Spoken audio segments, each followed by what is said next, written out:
going to start with the new genus that is Vaucheria। इससे पहले आपने सुना होगा about Vaucheria, अगर नहीं भी सुना है so here today we are going to discuss about that particular algae। First of all we have to start with the systematic position और classification। आप जानते हैं क्लास, सबसे पहले इसके देखिए क्लोरोफाइसी का ही मेंबर है और इसमें लिखा हुआ है जेंथोफाइसी। दो चीज़ें लिखी हुई है, क्लोरोफाइसी एंड जेंथोफाइसी।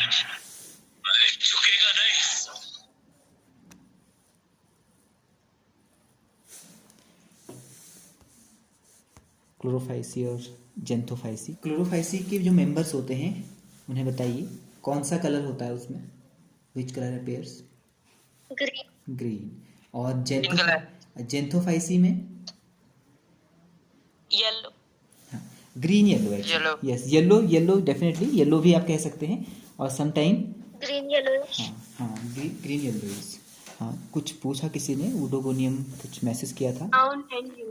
हाँ है ना सर, उडोगोनियम का एसेक्सुअल समझ नहीं आया। Poonam, okay okay fine Poonam, wait, good.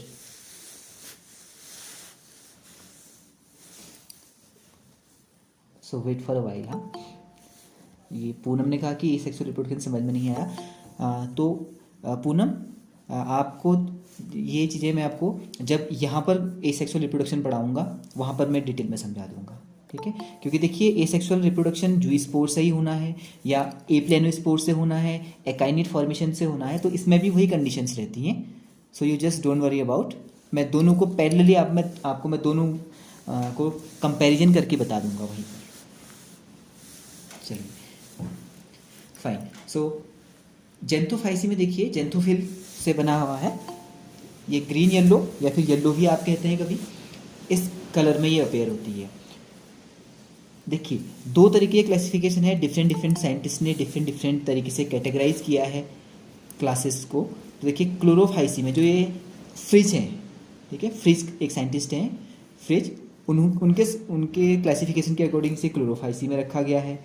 और स्मिथ का क्लासिफिकेशन जो आपने बीएससी में पढ़ा है उसके अकॉर्डिंग से जेंथोफाइसी में रखा गया है। तो अगर आप क्लोरोफाइसी जेंथोफाइसी लिखेंगे तो उसमें कोई प्रॉब्लम वाली बात नहीं है, ठीक है?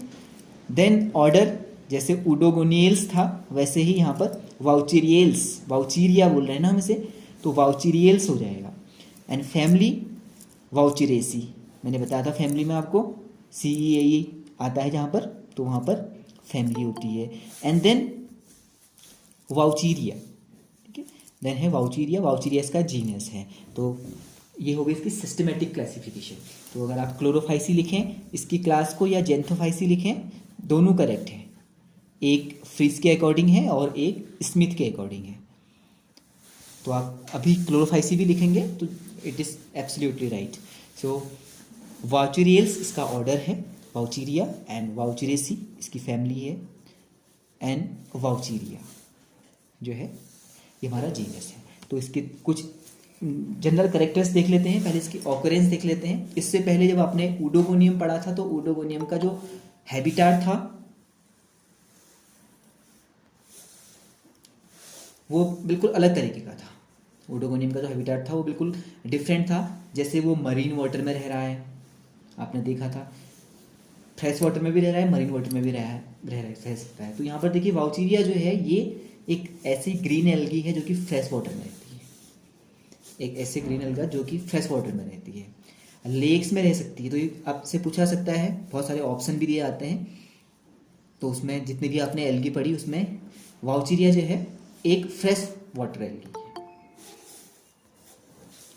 जो कि लेक्स में प्रेजेंट हो सकती है, केनाल्स में प्रेजेंट हो सकती है, वेटलैंड में प्रेजेंट होती है। केनाल्स समझते हैं ना, नहर, लेक्स केनाल्स जो है नहरें जो होती हैं उनमें हो सकती है। वेटलैंड्स होती हैं जहाँ पर कि बहुत पानी जो है वो स्टोर्ड रहता है, मॉइस्चर रहता है, वेटलैंड्स ऐसे एरियाज को। एंड देखिए it will not float freely लिखा हुआ है, मीन्स ये फ्रीली, जैसे उडोगोनियम के केस में आपने देखा था वहाँ पर भी कुछ अटैचमेंट के लिए कुछ स्ट्रक्चर था, उससे क्या बोला था आपने होल्ड ऊडोगोनियम के किस फास्ट। में? वेरी गुड, होल्ड फास्ट बोला था आपने। तो यहाँ पर hold fast. Yes good, hold, यहाँ पर देखिए उन्हीं उसी स्ट्रक्चर को हम या तो हम होल्ड फास्ट बोलते हैं या तो उन्हें राइजॉइड्स बोला जाता है। अभी आपको पिक्चर में दिखाऊंगा तब आपको ज़्यादा क्लियर होगा। तो उन्हीं को राइजॉइड्स बोला जाता है। तो राइजॉइड्स का क्या काम है? देखिए राइजॉइड्स का काम है अटैचमेंट टू द सबस्ट्रेटम। किसी सबस्ट्रेटम से अटैचमेंट कैसे करेगा? वो करेगा with the help of rhizoids. ये फ्रीली फ्लोट नहीं करता है, याद रखिए, ये सबस्ट्रेटम से अटैच रहता है। बट ऊडोगोनियम की कुछ स्पीसीज ऐसी थी जो कि फ्रीली फ्लोट भी कर रही थी, बट यहाँ पर इसके पास बहुत वेल डेवलप राइजोइड्स होते हैं जिसकी वजह से ये ईजिली एक किसी सरफेस पे अटैच हो सकता है। तो जो ये नाम दिया गया है वाउचीरिया, तो ये वाउचीरिया नेम जो है एक साइंटिस्ट के नेम पे दिया गया है जो थे जेपी वाउचर। तब वाउचीरिया नाम दिया गया है इस एल्गे को। तो यह जेपी वाउचर इनके नाम पे दिया गया है। टोटल इसकी जो है वर्ल्ड वाइड 54 स्पीसीज रिकॉर्डेड हैं। Out of 54 9 species recorded from the India. 9 species जो है इंडिया से इसकी रिपोर्टेड है। ये बहुत बेसिक सी चीज़ें हैं जो कि आपको ऑकरेंस के बारे में जानना है। अब आपने एक बार ऑकरेंस समझ लिया कि कहाँ ये पाया जा रहा है, इसका हैबिटाट क्या है, तो ऐसे ही आपको कोई प्रॉब्लम नहीं होगी जो अपकमिंग एल्गीज हम पढ़ेंगे उनमें। So most of the members जो होते हैं इसमें देखिए, इसमें कुछ मेंबर एक्वेटिक हैं, कुछ टेरेस्ट्रियल हैं। तो टेरेस्ट्रियल मेंबर्स देखिए, जैसे कि आपको यहाँ पर दिख रहा होगा वाउचीरिया जेमिनेटा। वाउचीरिया जेमिनेटा ऐसे भी याद कर सकते हैं कि ये ज़मीन में होता है, तो जेमिनेटा याद कर लीजिए। और टेरिस्टेरिस, टेरिस्टेरिस आपने देखिए, ऊडोगोनियम टेरिटेरी एक स्पीसीज थी, ऊडोगोनियम टेरिटरी। टेरिस्टियल मीन्स होता है लैंड में, और लैंड में जब भी ये होंगे, लैंड में हमेशा कहाँ पर प्रेजेंट होंगे? मॉइस्ट सॉइल में, ठीक है, बहुत ज़्यादा मॉइस्ट सॉइल में प्रेजेंट होंगे, ये याद रखें। और इसकी एक फ्रेश वाटर स्पीसीज भी प्रेजेंट होती है। इसकी जो फ्रेश वाटर स्पीसीज है वो है अनसीनेटा।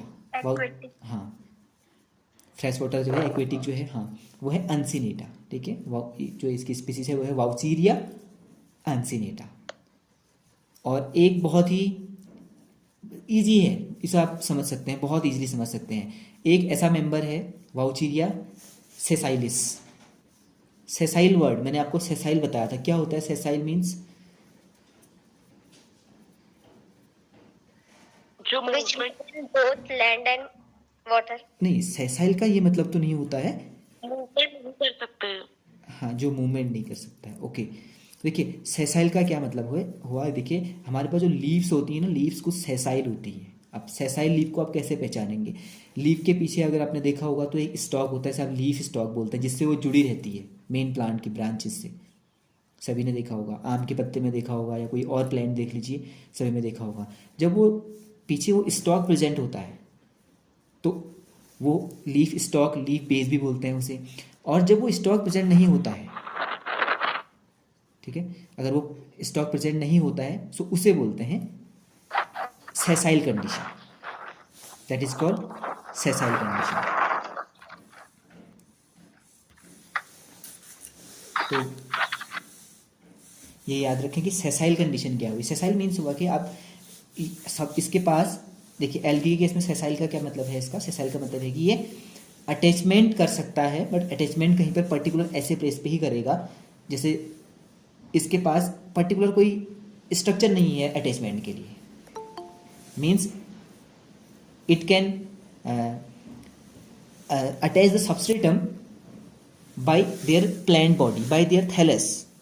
हाँ, directly without base. Yes, Urmila is saying attach directly by its base. Yes, definitely ये directly अटैच हो सकता है, जैसे कहीं पर से आके कहीं पर भी अटैच होके रुक सकता है। तो देखिए इसमें ये जो सेसाइलिस स्पीसीज है, इसकी बहुत स्पेसिफिक बात ये है कि ये टेरेस्ट्रियल भी होती है और एक्वेटिक भी होती है, ये इसमें बहुत खास बात है।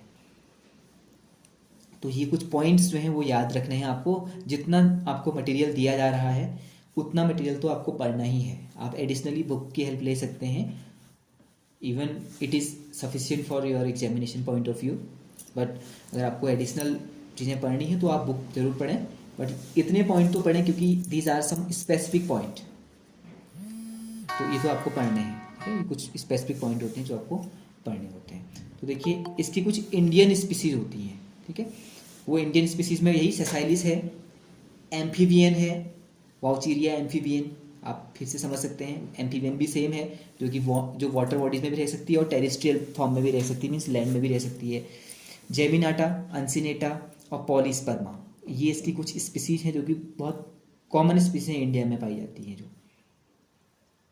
तो ये कुछ स्पीसीज का आप नाम याद रखेंगे। देखिए बहुत इजी है याद करना।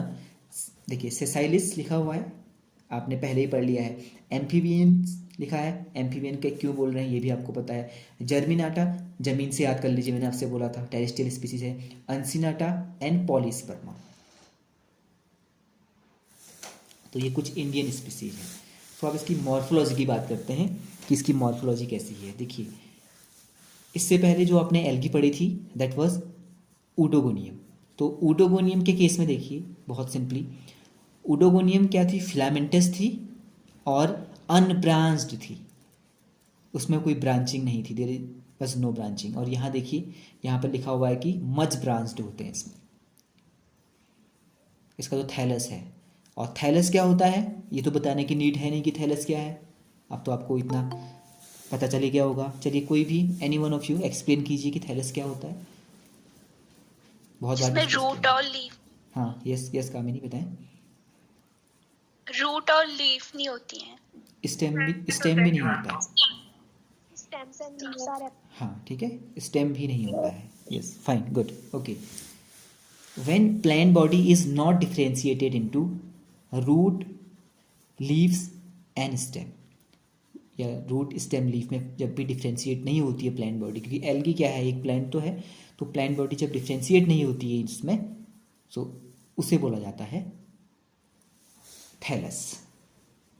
और अगर थैलस का अगर आप स्ट्रक्चर देखेंगे तो देखिए प्लांट्स ग्रुप में तो एल्गी ही आती है जो थैलस फॉर्म कर रही है। ब्रायोफाइट्स भी होते हैं थैलस वाले, ब्रायोफाइट में पढ़ा आपने, अभी ब्रायोफाइट के कुछ जीनस पढ़े होंगे ना, थैलॉइड स्ट्रक्चर्स। Yes. हाँ Yes. जो अर्ली ब्रायोफाइट्स थे, जैसे आपने रिक्सिया मार्केंसिया अगर यहाँ तक आपने कुछ पढ़ा है Yes, sir. है ना, तो वो जो है उनमें भी Yes, थैलस, sir. उसमें भी जो थैलस है उसमें भी leaf stem root structure present नहीं होता है, तो वहाँ पर भी थैलस बनता है। तो थैलस टर्म तो आप याद रखेंगे। ये आपसे पूछा जाता है कि आप जैसे पहला पॉइंट बोलेंगे कि एल्गी के पास थैलस होता है, तो आपसे पूछेंगे कि थैलस क्या होता है। कोई भी जब एग्जामिनर आपके प्रैक्टिकल में आपसे पूछेंगे तो आपसे यही पूछा जाता है कि थैलस क्या होता है। तो आपको ये क्लियर होना चाहिए कि plant body not differentiated into leaf stem and root, बस। Root, leaf and stem. हाँ तो देखिए मच ब्रांच्ड है और इट कंटेन्स मैनी न्यूक्लियाई। अगर आपने ऊडोगोनियम से रिलेट कीजिए इसे, ऊडोगोनियम से अगर आप रिलेट करेंगे तो ऊडोगोनियम में एक सेल के पास एक सिंगल न्यूक्लियाई था, इसलिए यूनिन्यूक्लिएट बोला था हमने वहाँ पर। और यहाँ पर देखिए यहाँ पर मल्टी न्यूक्लिएट कंडीशन होती है, ये बता रहे हैं। और इस मल्टी न्यूक्लिएट साइटोप्लाज्म तो है, सेल के अंदर साइटोप्लाज्म होगा और साइटोप्लाज्म के साथ एक लार्ज सेंट्रल वैक्यूल प्रेजेंट होता है। ये सबसे इंपॉर्टेंट पॉइंट है इसका, लार्ज सेंट्रल वैक्यूल। क्या होता है वैक्यूल, क्या काम है, what is the function of vacuole, do you know about? Water store. हाँ very good Tanuja, water storage का फंक्शन होता है इसका। और भी फंक्शन होते हैं बट मेजर फंक्शन जो है वाटर को स्टोर करना होता है, तो वाटर को स्टोर करता है। तो इसमें देखिए जब भी बहुत सिंपली, Found is cell है. Yes definitely yes Urmila good.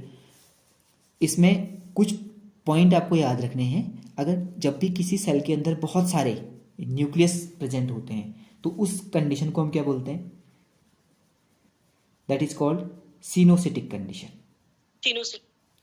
ये सिनोसिटिक कंडीशन आपने फंजाई में भी सुना होगा, सेप्टेट एसेप्टेट फंजाई, Yes, जिसमें sir. सेप्टा बनता है, किसमें नहीं बनता है। जिसमें सेप्टा बनेगा वो तो ठीक है, जिसमें सेप्टा ही नहीं बन रहा तो उसमें बहुत सारे न्यूक्लियस नहीं हो जाएंगे, बहुत सारे न्यूक्लियस होंगे, बहुत सारे न्यूक्लियस को हम बोलते हैं न्यूक्लियाई, प्लूरल है। अगर न्यूक्लियाई होंगे, मैनी न्यूक्लियाई प्रेजेंट होते हैं जब एक ही सेल में, और वहाँ पर सेप्टम नहीं बनता है, वहाँ पर एक कोई लाइनिंग नहीं बनती है, कोई बाउंड्री नहीं बनती है, कोई चैम्बर्स नहीं बनते हैं अलग अलग, उसे हम बोलते हैं सिनोसिटिक कंडीशन, ये लिखा हुआ है देखिए ब्राउन कलर से, सिनोसिटिक कंडीशन। ये सिनोसिटिक कंडीशन मीन्स देखिए यूजुअली एक सेल के पास एक ही न्यूक्लियस होता है, बट सम टाइम जब एक सेल के पास I am not feeling, Himanshu yes you can take rest, मैंने आपकी अटेंडेंस लगा दी है, don't worry if you are not feeling well Himanshu.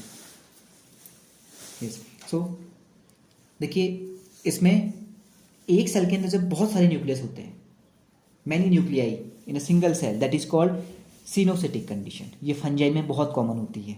तो आपसे ये भी पूछा जाएगा देखिए कि सिनोसिटिक फंजाई तो बहुत सारी हैं, तो सिनोसिटिक एल्गी कौन सी है, यहाँ से भी क्वेश्चन बनता है। तो सिनोसिटिक एल्गी आपको वाउसीरिया से याद करना है। जितना मैंने आपको अभी तक बताया है वो मैं आपको पहले स्ट्रक्चर में दिखाता हूँ, देन आप इसे रिलेट करेंगे कि क्या क्या चीज़ें इसमें हैं। थ्योरेटिकल पोर्शन तो हम फिर पढ़ लेंगे, पहले देख लीजिए कि क्या क्या इसमें प्रेजेंट है। देखिए ये एक फिलामेंटस स्ट्रक्चर दिख रहा है आपको, फिलामेंट जैसा स्ट्रक्चर दिख रहा होगा, इसमें बताने की कोई Yes, sir. ज़रूरत है नहीं। और देखिए Yes, sir. ब्रांचिंग भी दिख रही है, Yes, बहुत sir. सारे ब्रांचेज हैं इसमें। Yes, sir. हाँ, Yes, sir. आप देखिए सेंट्रल वैक्यूल लिखा हुआ है, अगर आप देखेंगे इसे तो इसमें सेंटर में देखिए एक लॉन्ग सेंट्रल वैक्यूल है, पूरा जो फिलामेंट की भी फिलामेंटस एल्गी है, तो फिलामेंटस एल्गी में देखिए पूरे फिलामेंट में बीच में सेंट्रल वैक्यूल लिखा हुआ है, पूरा सेंट्रल वैक्यूल है जो आपको व्हाइट कलर से दिख रहा है बीच में। आपको लग रहा है कि ऐसी एक रोड जैसी बनी हुई है, ठीक है, एक मैप जैसी बनी हुई है, खाली प्लेस बना हुआ है। Yes, sir. Okay, Yes, sir. तो ये जो खाली प्लेस बना होता है इसे बोलते हैं साइफोन। क्या बोलते हैं? Urmila is telling something, that is called siphon. चलिए. हाँ, साइफोन बोलते हैं। साइफोन मीन्स होता है एक कैविटी। देखिए अगर आप देखेंगे तो बीच में सेंट्रियोल ने पूरी एक कैविटी बनाई हुई है, जो आपको बीच में पूरी एक कैविटी दिख रही है, इस क्या है वैक्यूल ने, सॉरी वैक्यूल ने एक कैविटी बनाई हुई है। तो एक बीच में क्या हो गया है खोखला, तो इसलिए कभी कभी इसका जो ऑर्डर है वो साइफोनेल्स भी लिखते हैं, वाउचरेल्स के प्लेस पे साइफोनेल्स भी लिखा जाता है। तो साइफोनेल्स कैसे बना है? साइफोन से बना है। साइफोन का मतलब क्या होता है? साइफोन का मतलब होता है कैविटी, एक लॉन्ग कैविटी जो होती है साइफोन बोला जाता है। तो साइफोन मीन्स खोखला, अंदर से देखिए खोखला ऐसा लग रहा है आपको, तो साइफोन कंडीशन भी इसमें प्रेजेंट होती है। ये चीज़ें आपने पढ़ ली हैं। अब साइटोप्लाज्म तो होगा ही होगा, ये तो इट इज़ वेरी ऑब्वियस कि साइटोप्लाज्म होगा। और देखिए इसमें बहुत सारे न्यूक्लियस जो है, देखिए पेरीफेरी की ओर न्यूक्लियस होंगे। पेरीफेरी मीन्स होता है किनारे की ओर। देखिए साइड पे आपको दिखेगा बहुत सारे न्यूक्लियाई दिखेंगे या न्यूक्लियस देखने को मिलता है। तो ये स्ट्रक्चर जो आप देख रहे हैं, न्यूक्लियाई देख रहे हैं, न्यूक्लियस का स्ट्रक्चर जो देख रहे हैं, वो आपको बहुत सारे न्यूक्लियस दिख रहे हैं। जितने भी आपको ये ब्लैक कलर में दिख रहा है न्यूक्लियस देखने को मिल रहा है, ठीक है। तो यही पढ़ लेते हैं। और न्यूक्लियस के साथ जो है अभी क्रोमेटोफोर्स भी प्रेजेंट होते हैं न्यूक्लियस के साथ, वो भी हम डिस्कस करेंगे वन बाय वन। पहले पॉइंट पर जाते हैं। तो सिनोसिटिक कंडीशन आपको समझ में आ गई है कि सिनोसिटिक जो कंडीशन है दैट मीन्स कि देयर इज़ नो सेप्टा, कोई सेप्टा प्रेजेंट नहीं है, मीन्स कंपार्टमेंट नहीं है। देखिए यहाँ पर देखिए कोई कंपार्टमेंट दिख रहा है आपको? There is no compartment at all. No, sir. हाँ, तो ये इसलिए इसको बोलते हैं एसेप्टेड एल्गी, ठीक है। एसेप्टेड और सिनोसिटिक कंडीशन, इसको स्पेलिंग लिखी जाती है इसकी, देखिए COE, तो इसको और प्रोनाउंस किया जाता है इसको सिनोसिटिक। तो सिनोसिटिक कंडीशन जो है वो आपको देखने को मिलती है इसमें। फिर देखिए नेक्स्ट पॉइंट लिखा है कि ये साइफेनोसेरस थैलस कहलाता है। साइफेनोसेरस थैलस का मतलब क्या हुआ? जो कि अंदर से एक कैविटी बनाता है, उसे साइफेनोसेरस बोलते हैं, साइफोन बोलते हैं इसमें, क्योंकि साइफोन प्रेजेंट होता है। साइफोन मीन्स होता है खोखला, अंदर से इसमें कैविटी बनी हुई है, that's why it is called siphonaceous thallus. तो साइफेनोसियस थैलस कहाँ प्रेजेंट होता है, आपसे ये पूछा जा सकता है। बहुत सारे क्वेश्चंस बनते हैं इससे, और आपको ये टर्म याद करने हैं। ये टर्म अगर आप याद हो जाएंगे आपको, तो आप एग्जामिनेशन में बहुत इजीली लिख सकते हैं, वहाँ प्रॉब्लम नहीं होगी। आगे देखिए, the coenocytic body contains many nuclei, ये हमने पहले भी डिस्कस किया था। सेप्टा केवल तभी फॉर्म होता है जब कोई इंजरी हो जाती है इसके थैलस में। अब थैलस में इंजरी क्या हो सकती है? आप गए और रिवर में, और आपने क्या किया, उस थैलस को पकड़ा और अलग अलग टुकड़े कर दिए, या लकड़ी से उसे निकालने की कोशिश की, तो उसके क्या होगा? थैलस ब्रेक हो जाएगा ना उसका, क्योंकि बहुत डेलिकेट है थैलस। अब ब्रेक हो गया तो वो उसके लिए इंजरी है। तो उस टाइम पे केवल सेप्टा बनते हैं, क्योंकि सेप्टा क्यों बनाने हैं उसने, क्योंकि फिर से उसने रिकवर करना होता है अपने थैलस को, तो वो सेप्टा फॉर्म करता है। सेकेंडली देखिए, जब कभी भी सेक्स ऑर्गन बन रहे होते हैं, अभी आपको मैं वो डायग्राम में दिखाऊंगा, जब भी सेक्स ऑर्गन बनते हैं तो वहाँ पर मीन्स जहाँ जूस्पोर बन रहे हैं या गैमेट्स बन रहे हैं वहाँ पर सेप्टा बनते हैं केवल, और वो फॉर वेरी फ्यू टाइम बनते हैं, ऐसा नहीं कि वो बहुत लॉन्ग टर्म के लिए बनेंगे, कुछ समय के लिए ही बनते हैं। तो एज सच इसमें कोई सेप्टा प्रेजेंट नहीं होता है। जिन लोगों के समझ में नहीं आ रहा है सेप्टा, हो सकता है कि बहुत सारे स्टूडेंट के समझ में नहीं आ रहा होगा। सेप्टा मीन्स ये है कि अगर मैं इस स्ट्रक्चर में, देखिए ये स्ट्रक्चर है, इस स्ट्रक्चर में अगर बीच बीच में अगर मैं क्रॉस लाइनिंग लगा दूँ, बहुत सारे क्रॉस लाइंस लगा दूँ, तो इसे बोलते हैं सेप्टा। तो ये क्या है, यहाँ देयर इज नो सेप्टा, और साइंस में ए का मतलब होता है एब्सेंट, तो एसेप्टेड हो गया। बायोलॉजी में ए का मतलब होता है एब्सेंट, सो एसेप्टेड, यही लिखा है। बट देखिए यहाँ पर एक स्पीसीज है जिसका नाम है वाउचीरिया स्यूडोमेटा। स्यूडोमेटा जो है, स्यूडो मीन्स क्या होता है? फॉल्स। हाँ, false. Sir false. Very good, ये चीज़ें याद रखें, ये बहुत, हाँ गुड, ये साइंटिफिक टर्म है, बायोलॉजी में बहुत बार यूज़ किए होंगे आप लोगों ने स्यूडो, और मैनी ऑफ यू आप हिंदी मीडियम से भी होंगे, आई नो दैट, है ना? तो सर आभासी। हाँ हाँ, आभासी, यस। तो ये आभासी ही है, देखिए मीन्स ऐसा लगता है, एक्चुअल में है नहीं कि ये है। तो देखिए कुछ एक स्पीसीज है जिसमें कि इसमें देखिए सेप्टेट फिलामेंट होता है, या सेप्टेट थैलस भी कह सकते हैं, सेप्टेट फिलामेंट भी बोल सकते हैं आप, इंटरचेंजेबली कोई भी वर्ड यूज़ करें, both are correct. So normally septate condition जो होती है वो होती है स्यूडोमेटा में। स्यूडो मीन्स फॉल्स, जो इसका नाम फॉल्स है तभी तो उसको स्यूडो बोल दिया है ना? तो स्यूडोमेटा, तो इसे याद रखेंगे। एक स्पीसीज है, बहुत सिंपल सी स्पीसीज है, जो झूठी स्पीसीज है, इसलिए ट्रू स्पीसीज नहीं है, इसलिए फॉल्स स्पीसीज बोल रहे हैं इसको, दैट इज वाउचीरिया स्यूडोमेटा। इतना समझ में आया? यस ओके फाइन, चलिए यस सर। आगे बढ़ते हैं। Yes sir. बेसल सेल देखिए, जैसे वहाँ था बेसल सेल, बिल्कुल यहाँ पर भी वही चीज़ होती है। बेसल सेल में क्लोरोफिल नहीं होता है अगेन, और जब क्लोरोफिल नहीं है उसमें, मैंने पहले भी बताया था, रेस्ट ऑफ थैलस में क्लोरोफिल होता है, बट ये होल फास्ट जो है, होल फास्ट में क्लोरोफिल नहीं था। बस जैसा वहाँ था बिल्कुल एक पॉइंट यहाँ पर भी है कि यहाँ पर होल फास्ट में क्लोरोप्लास्ट नहीं होता है, या क्लोरोफिल नहीं होता है, ये याद रखेंगे। ये स्ट्रक्चर है, इसे देखिए, यस, इसे देखिए, इसमें देखिए राइजोइड्स हैं, जिसे आप होल्ड फास्ट भी बोल सकते हैं, राइजोइड्स भी बोल सकते हैं, दोनों आप वर्ड यूज कर सकते हैं, राइजोइड्स और होल्ड फास्ट। तो इसमें एक इसका टीएस दिखाया गया है, और इस एक सिंगल फिलामेंट का स्ट्रक्चर। टीएस को भी देख लेते हैं, देखिए टीएस देखिए, जहाँ पर सेंट्रल वैक्यूल बना हुआ है। अब हमने टीएस देख लिया, इसका ट्रांसवर्स सेक्शन बोलते हैं टीएस को, ये चीज़ें आपको पता होना चाहिए, ठीक है? ट्रांसवर्स मीन्स आपने, जैसे आप सेक्शन कट करेंगे, Yes. आपने प्रैक्टिकल किए होंगे, सेक्शन जैसे आप कट कर रहे थे वो ट्रांसफर सेक्शंस था, ठीक है?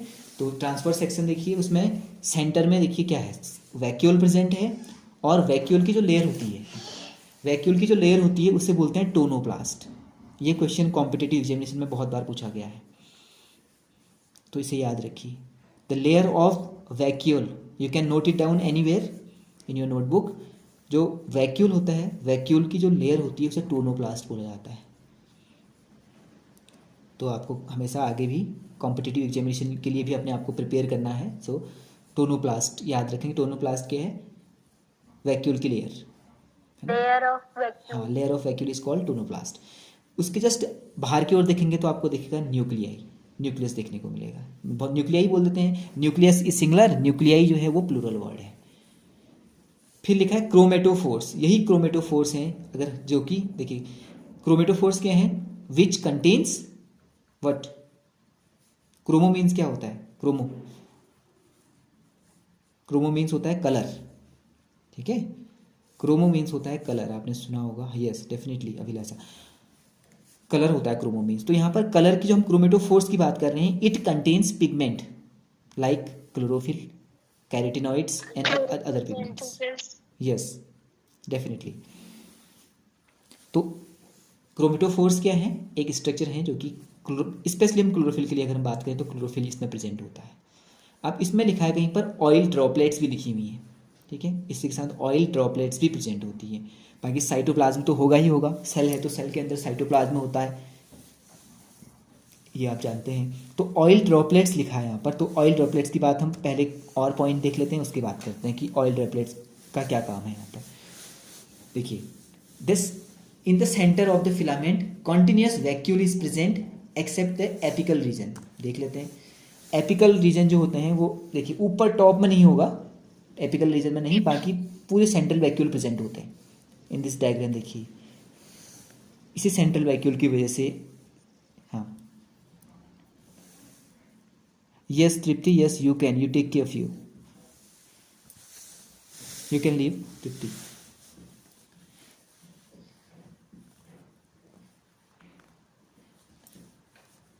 देखिए तो और बाकी आपको पता है कि जो ये सेल है, इस जो फिलामेंट है, फिलामेंट के अंदर सैप हमेशा फिल्ड रहता है, जिसे आप बोलते हैं, जो सेल सैप है उसे बोलते हैं साइटोप्लाज्म। साइटोप्लाज्म प्रेजेंट होता है। अब देखिए, the protoplast is present throughout the filament. अच्छा, प्रोटोप्लास्ट और साइटोप्लाज्म में क्या डिफरेंस है? कौन बता सकता है? Any one of you? Cytoplasm are they same? Cytoplasm equals to protoplasm. हाँ, कुछ बता रही थी आप, आपने वो आंसर ज़्यादा सही किया था जो आप आंसर करना चाह रही हैं। यस, एक बार फिर बताएं। न्यूक्लियस वर्ड आपने कुछ बोला था। Plus cytoplasm is equals to protoplasm. हाँ देखिए, यस यस, देखिए Cytoplasm is part of protoplasm. हाँ, ओके, वेरी गुड महक। देखिए साइटोप्लाज्म क्या है? सेल में कुछ प्लाज्मा प्रेजेंट होगा, सैप प्रेजेंट होगा, उसे साइटोप्लाज्म बोलेंगे हम। और जब सेल के अंदर जो प्लाज्मा है वो तो ठीक है, बट सेल के अंदर प्लाज्मा है, न्यूक्लियस के अंदर भी तो कुछ प्लाज्मा प्रेजेंट होता है, जिसको हम न्यूक्लियोप्लाज्म बोलते हैं। न्यूक्लियस के अंदर भी तो एक प्लाज्मा प्रेजेंट है, सैप प्रेजेंट है। तो nucleoplasm Yes, sir. And cytoplasm, इन दोनों को मिला के हम प्रोटोप्लास्ट या प्रोटोप्लाज्म बोल देते हैं। वन मोर टाइम देखिए, what did I say? I told you about protoplast या protoplasm. Cytoplasm plus nucleoplasm is combinedly called protoplasm. Mean जितना भी लिक्विड हो गया आप सेल के अंदर, चाहे वो न्यूक्लियस के अंदर का लिक्विड हो, सैप हो, या फिर वो सेल के अंदर का सैप हो, तो उसे हम कंबाइन वर्ड बोल देते हैं प्रोटोप्लास्ट। तो लिखा हुआ है प्रोटोप्लास्ट जो है वो थ्रू आउट द पूरा सेल या फिलामेंट फैली होती है, स्प्रेड होती है, और इट कंटेन्स क्रोमेटोफोर्स। जो भी आपने देखे, न्यूक्लियस भी होते हैं और क्रोमेटोफोर्स भी इसमें स्प्रेड हैं, पूरे इसके फिलामेंट में स्प्रेड होते हैं। ये आप अभी देख चुके हैं डायग्राम में।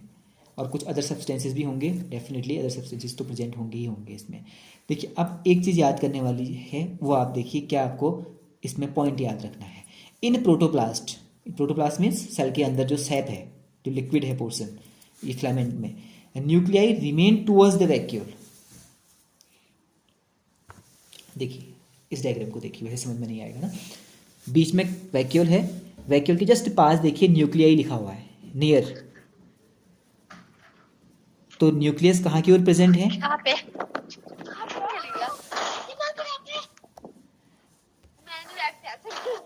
हाँ sir, in yes definitely yes, vacuole में भी सैप प्रेजेंट होगा, इसीलिए ना, क्योंकि वो चाहे न्यूक्लियस का हो सैप, या फिर आपका कोई सेल ऑर्गेनल के अंदर सैप प्रेजेंट होगा, तो उस सबको मिला के हम प्रोटोप्लास्ट बोल देंगे। मतलब टोटल जो आपका लिक्विड कंटेंट होता है वो प्रोटोप्लास्ट हो गया सेल के अंदर, total liquid content.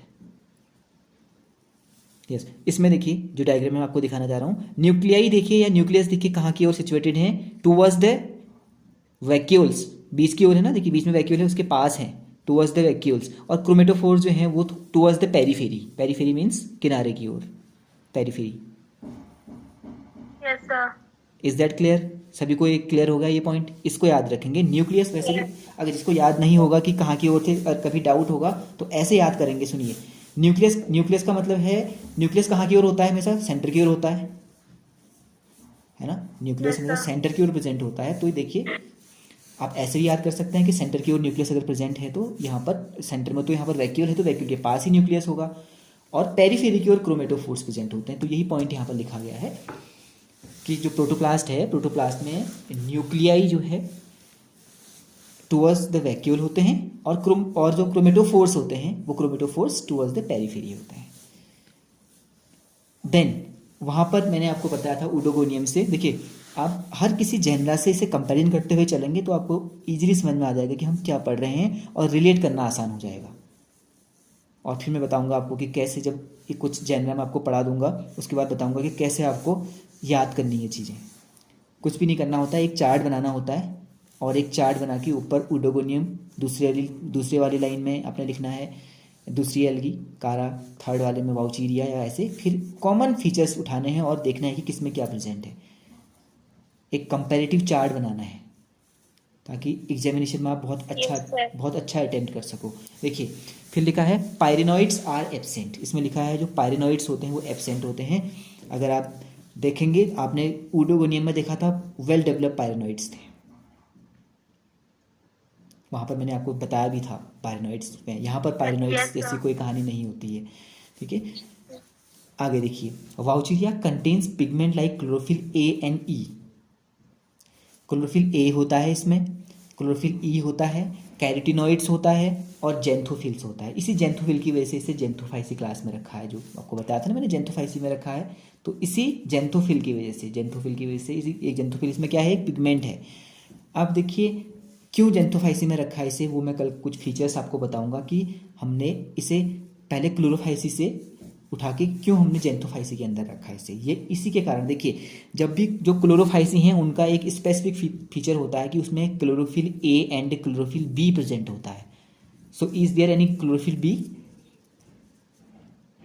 No, sir. Yes, because of this. और जितनी भी ग्रीन एल्गी होती हैं, मीन्स क्लोरोफाइसी के जो मेंबर्स होते हैं, वो क्लोरोफाइसी के जो मेंबर हैं, इट कंटेन्स पायरेनॉइड्स, ये सब पायरेनॉइड कंटेन करते हैं। यहाँ देखिए ये पायरेनॉइड कंटेन कर रहा है? No, sir. नहीं कर रहा है। सो इसीलिए इसको हटा दिया गया था कि इन्होंने कहा कि तू इस ग्रुप में तो नहीं रह सकता, इसलिए इसको दूसरे ग्रुप में रखा था। चलिए इसमें देखते हैं कि जो रिजर्व फूड मटेरियल है वो क्या है, ठीक है। जो रिजर्व फूड मटेरियल है, अगर आप ऊडोगोनियम की बात करें तो आपने वहाँ स्टार्च सुना था, बहुत स्टार्च के बारे में हमने बहुत डिस्कशन किया था वहाँ पर। यहाँ पर रिजर्व फूड मटेरियल जो है, Yes, देखिए sir. वो है ऑयल। ऑयल ड्रॉपलेट्स देखा था ना अभी, डायग्राम में बताया था ऑयल ड्रॉपलेट्स। Yes, sir. हाँ, और जो ऑयल Yes, sir. ड्रॉपलेट्स होती हैं ये कलरलेस होती हैं, कलरलेस फॉर्म में ये प्रेजेंट होती हैं। अगर आप देखेंगे तो यहाँ पर देखिए, यहाँ लिखा है oil droplets in this diagram. देखिए जो टीएस है, टीएस में लिखा है ऑयल ड्रॉपलेट्स। तो देखिए अगेन एक फीचर और ऐसा फीचर है जो कि क्लोरोफाइसी को रिजेंबल नहीं कर रहा है, क्लोरोफाइसी से मैच नहीं कर रहा है, उससे रिजेंबलेंस नहीं रख रहा है। वो ये फीचर है, देखिए क्लोरोफाइसी के जितने भी मेंबर होते हैं मोस्ट ऑफ टाइम वो स्टार्च को कंटेन करते हैं। और यहाँ देखिए आप, यहाँ क्या है, वो स्टार्च को ना कंटेन करके वो ऑयल ड्रॉपलेट्स के फॉर्म में प्रेजेंट है। यहाँ पर रिजर्व फूड मटेरियल जो है, मीन्स ये ऑयल जो है ड्रॉपलेट्स के रूप में अपना जो फूड मटेरियल है उसे कंटेन करते हैं। So is that clear? Yes, sir. हाँ Clear, sir. हाँ, Yes, sir. फाइन।